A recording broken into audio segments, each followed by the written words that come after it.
I always like to have a guest or so in the studio. Now, I've had in this studio world champion Joe Calzaghe, Olympic-bound boxers Lee Selby and Nicola Adams and Natasha Jonas. I've had in this studio Frank Warren, Eddie Hearn, Darren Barker. Been some big pros and some top Olympic-bound amateurs in this studio. But I've got a bit of a unique one tonight. I've got a young fighter in the studio who's making his BBC London 94.9 Boxing Hour debut before he makes his pro debut. He fights on July the 5th at Youghal as part of Box Nation's Box Academy. He's from Islington. He's coming on his own. And he trains he trains sometimes in and around King's Cross, but also he trains because he's with Gary Logan, who's his trainer, former Southern Area champion and also former British light middleweight challenger. And he trains down at David Hayes Gym down in South London. It's a delight and a pleasure to welcome to the show Joey Taylor. Joey, how are you? Hey there, Steve. Nice to be here, mate. It's nice to be here. Joey, when I'm talking to you, if I do a sort of signal with my finger, that means carry on talking. And the reason I'm doing that is I've got to eat my supper. Yeah, I noticed. Because my blood sugar levels have dropped. So when I do that, don't shut up. That means just carry on. Just say anything. Just ramble on. Talk about your favourite whatever, if it comes to that. First of all, Joe, welcome here. Right, thank you. They didn't tell you when they booked you, but you need to bring your passport because if you're 24, I'm a Dutchman. Look at your face. You're about 7. You're about 16 at the most. I ain't even had a shave for a week either, to be honest. You do look young, Joe, don't you? It is. It's the little legs as well. So when you were 19, you must have looked about 11. I mean, that's a compliment, don't get me wrong. I don't know about that, but yeah, something like that. We had a kid box the other day on the box cam, Mitchell Smith. Oh, right, and he looks younger than you. And I think he is a couple of years younger, but he looks really, really young. Now you're turning pro on this show, which is the Box Academy, the Fight Academy, or Box Academy as they call it. It'll be your first fight. Joe, do you think you're going to sell plenty of tickets? Are you a sort of popular kid? Yeah, well, plenty have done. I don't know about it. I talk the talk, so I've got to walk the walk, really. You have really, haven't you? So I've sold quite a few tickets. There's still more on sale, and you can contact me on my Facebook, which is at JoeBoyFate 88. And what about your Twitter? You got a sensible one? Yeah, that is my Twitter. That's my Twitter. Me Facebook is Joe Boy Taylor. Yeah. So just contact us on that, and we're ready to go. Really. Now, Joe, did you box as an amateur? You boxed. Who did you box for? Was it Islington you boxed for? Did you go? Well, no, I started in Shoreditch. I live like Oxford, Islington. You're that board. Yeah, I'm right. You're on that board as opposed to Islington Amateur Boxing Club, which is up at Highgate. It's miles away, isn't it? But so I started at Lion Club, and then I moved to Brentwood, and they've already told me the Brentwood Blue Army to give them a shout out. That's the Dignams that was me, and Co. Yeah. Dignams and Co. Yeah, it's a good memory you got there. That's a good old club. That. Yeah, it is brilliant. Well, my dad's the coach. He's done really well down there. Brought it from scratch. So he's brought it on. Now, when you went to Lion, was Charlie Magby left, or was he still? No, he was well gone before that. Yeah, he had the pubs and all that. Yeah, well, and wherever he is now, no one seems to know for sure. How did you do as an amateur? What did you do? I done all right. I have just under 50 contests. So won a few area titles like London, and then when I moved to Essex, I won the Essex, Eastern Counties. Got to a couple of finals. Boxed a boy that Ricky was talking about earlier, Scott Quigg. I boxed him in the final. Quigg. Yeah, just come unlucky with him by I think it was 2 points in the end. Nothing wrong with that. Scott Quigg's a good fighter now. And he hits very hard because I see stars. But I definitely did. But I won a couple of gold medals in box cups in Denmark, Haringey. Oh, you boxed in the Haringey one? Yeah. Good, yeah. It's a good tournament, that. Yeah.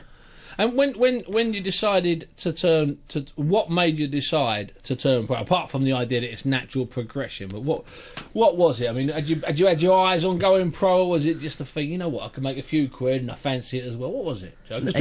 People don't really understand why people turn pro. They just think, they want to do it, but sometimes there's other reasons. Yeah, well, it's not really about the money. You get paid to do it because it's your job, but I do it because I love it, and I think, as an amateur, I weren't progressing any further, and the next stage to go would be to go pro, change your style, change your scenery, change everything, really.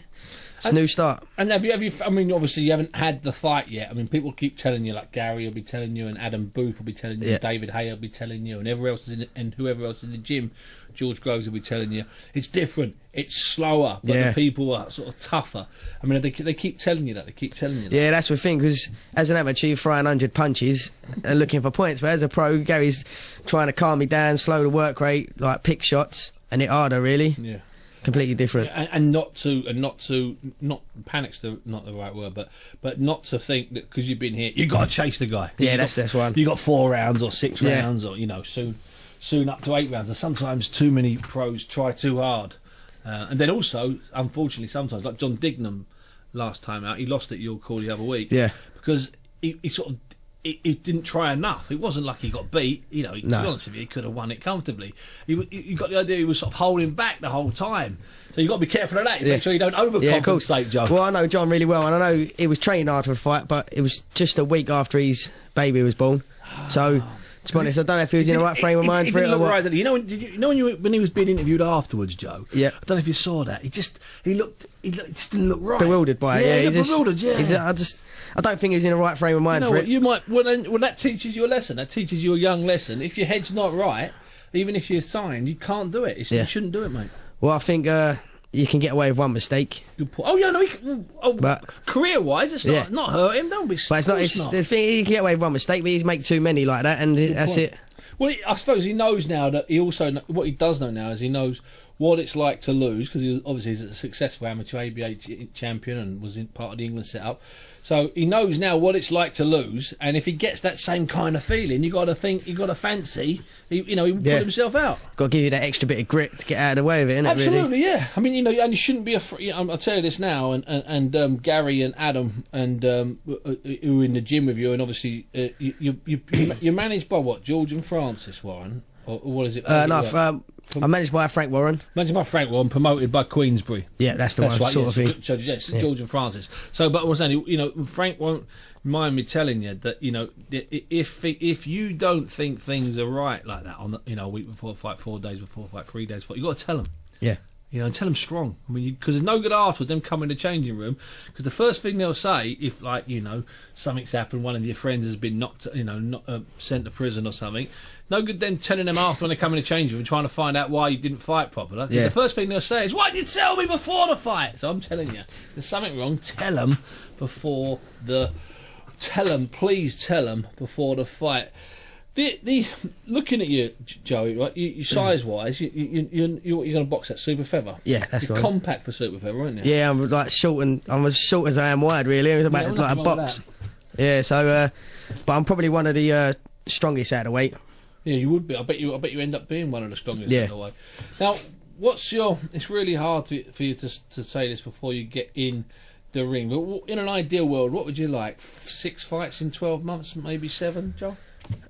Well, it all depends. I'd fight every day. I love it. That's what I'm here for, Joe? really. I had a feeling you were going to say that, son. Yeah, but whatever Frank and Dean Powell sort out for us, then I think I have to give the nod. Well, Gary says to go ahead as well.